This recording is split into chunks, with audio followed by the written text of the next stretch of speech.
Œil pour œil, dent pour dent, c'est comme un retour de manivelle. Enfin, si cette expression signifie qu'il faut rendre le coup qu'on a reçu, à son origine, cet adage permettait plutôt de lutter contre l'escalade de la violence. On le doit à la loi du talion qui apparaît en 1730 avant Jésus-Christ dans le code d'Hammurabi, grand roi de Babylone. Le talion désigne une punition identique à l'offense. Et si cette incitation à la vengeance individuelle peut paraître barbare aujourd'hui, il s'agissait en fait à l'époque de créer un début d'ordre dans le traitement des crimes, une sorte d'état intermédiaire entre le pouvoir judiciaire et la vendetta. Et c'est donc cette loi du talion qui a inspiré la célèbre injonction de l'Ancien Testament, œil pour œil, dent pour dent, transmise par Dieu à Moïse en haut de la montagne.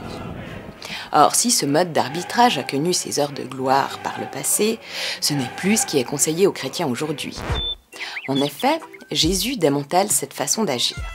Dans l'évangile de Matthieu, Jésus affirme « Vous avez appris qu'il a été dit œil pour œil et dent pour dent.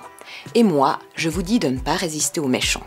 Si quelqu'un te gifle sur la joue droite, tends-lui aussi l'autre. » Vous allez finir par vous aimer les uns les autres, bordel de merde. Mais tendre la joue gauche ne signifie pas adopter une attitude passive.